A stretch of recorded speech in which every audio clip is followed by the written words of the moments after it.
All right, my babies. Today's video, the cosmic energy and beliefs as a sacrifice. Oh, it was a beautiful time. I clearly remember waking up in the morning and going, wow, wow. So after a couple of months have passed over this, I could safely discuss the changes that have happened.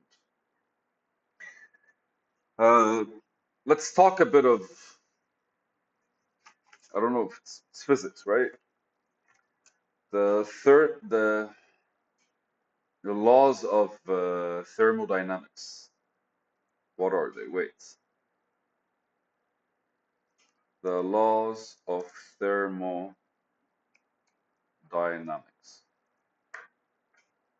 So this is interesting because Dr. Richard Feynman, one of my favorite people in the world, says everything has a price, and the price of learning is attention.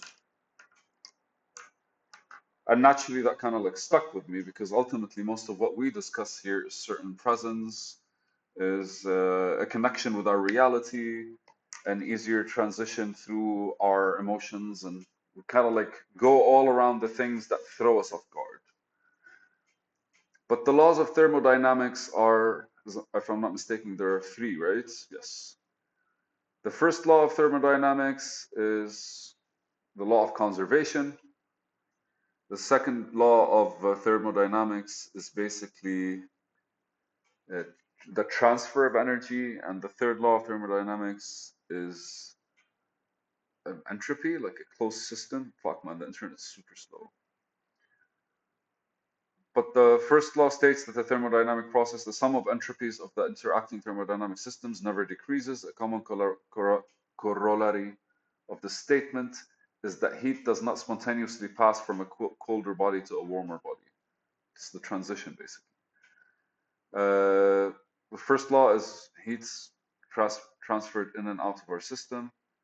And the third law is basically is about states. Systems entropy approaches a constant value as the temperature approaches absolute zero, with the exception of non-crystalline solids.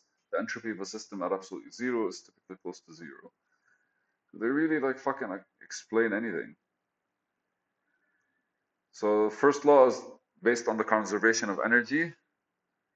The second law indicates the irreversibility of the natural process, and in many cases, the tendency of natural processes to lead towards spatial homogeneity. Fuck, man. I'm complicating things on you, aren't I? Systems entropy approaches a constant value as its temperature approaches like balance, basically. But anyways, the easier way to look at it is for energy to come, something needs to be consumed. And it makes sense because like we eat in order to get energy throughout the day. If you don't eat, eventually basically like you die, you pass out. Or according to the yogis, if you don't eat for a while, then you would be able to like approach nirvana. That's what Jesus, huh? That's what Buddha did basically. He kind of like he sustained himself enough until he got to a point where his mind was so fucking clear that he was able to see the world differently.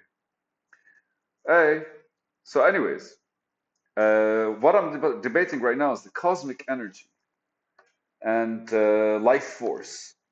No, cosmic energy as in like the fuel of your intention, the energy that flows into your cells in order for them to be activated and basically consume whatever they need to consume and make you move. Cosmic energy is maybe just the soul's connection to us, life. That's basically cosmic energy. But here, what I'm discussing is a bit, I want to say, on the darker side because, like, sacrifice. And I've talked a couple of times about reality and how our reality is designed by like the thoughts, the way we see the world. The thoughts that articulate how we see the world design our reality. And then at one point I was sitting, and I remember, if I'm not mistaken, May.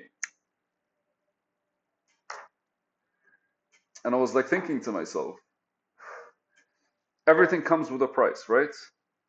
And if I want my reality to come to basically come true, the reality that that I have to come true and manifest itself in this world, what is the price? And then I started thinking about it. It's like the truth is everything you believe to be real is as real as you believe it to be. Like we all believe we can't fly, so basically unless and the people that believe they can are the ones that kind of like you hear about or something like this. All kinds of different approaches to spirituality were basically transferred throughout the ages. And the idea is generally like this world is based on your beliefs. Then I figured the truth is that everything that's happening to me is based on beliefs I had. And I started digging deeper into like what kind of beliefs do I have. But ultimately, one of the things that kind of clicked the most is basically the ones because like a lot of thoughts are a representation of those beliefs. And once you ask the question, you kind of like start feeling stuff. And the more I felt, the more I realized there's something at the core, kind of like guiding that energy to go into these emotions, into these feelings, into these thoughts. And again, it's something that you trust to be true. And that something that you trust to be true basically is translating itself into the external world through triggers. And basically, your mind creates the abstraction that connects it to your heart. And your heart, which is basically the where your emotions kind of like come out, your heart is basically what kind of like indicates uh, what justifies their existence. And one of the things that I had was basically a certain fear. And I don't know if it's justified or not, but one of my biggest ones, and I was thinking about it today, is I don't want to be like them. What I, one of the things when I first started thinking and I started imagining like whatever it is I'm doing, envisioning whatever it is that I'm doing to actually be something of significance. I reflected on myself and I reflected on how I would become as a person if that happened. And then at one point, my reflection changed because I started looking at what kind of person do I have to become for that to happen. So one was completely like pushing the outside world to change for me, and the other one was changing me in order for the outside world to change. But lingering beliefs stick around, and a whole lot of them. Imposter syndrome, fear, uh, uh, undeserving beliefs, we're fueled by them at a young age in society, right? Like, have you ever said something in front of somebody and he laughed, even though he laughed in a cute way? Is like that's cute, but you felt discouraged. And sometimes blatantly people laugh in your face, be like, ah ha ha ha, sure, and all that shit. And to some people, man, those fueled, they're kind of like, I'm gonna prove something to you.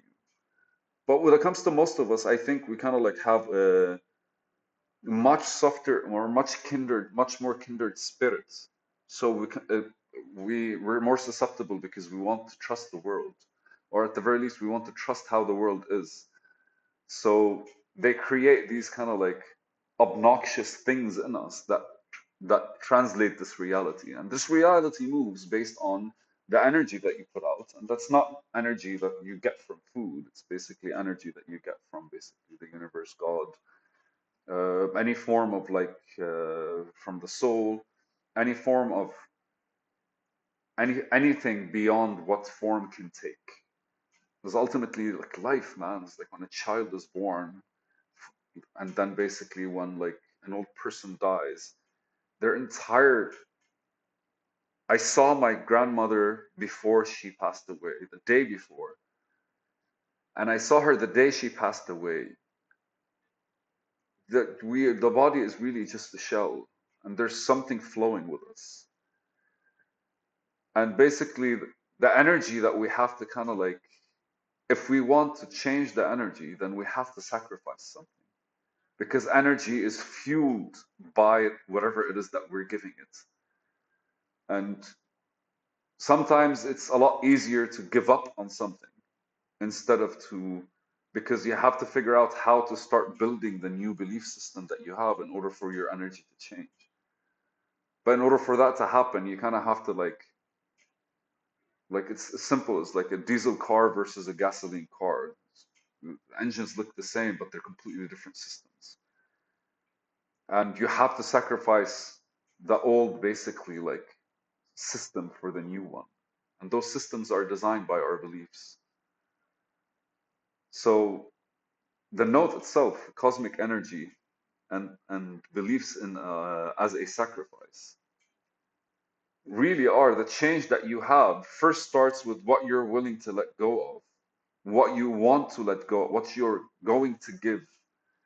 And it's fascinating because if you look at it from a negotiations perspective, if the stronger the belief in you, and like for say for example fear, or like fear of failure or something, that means the more important it is to you. And if you want to change your reality in a strong way, you can't just sacrifice something small. You kind of have to like pay the fucking price. And it's fascinating because once you look at that value as not as like everything has value, right? But like some things matter to us and some things don't. You're kind of isolate. You're understanding the weight of these things, of these beliefs on you, because you try to disregard them, but what you're doing throughout the day is practically habits that feed into them and make them grow even more. So imagine if you sacrifice something big, or if you give the universe something big, or you want to buy a, a fucking Maybach, I guess. You can't just go and give them a couple of $1,000s and hope they agree. You have to kind of like come up with the actual price, an honest exchange in value. And that's basically the video.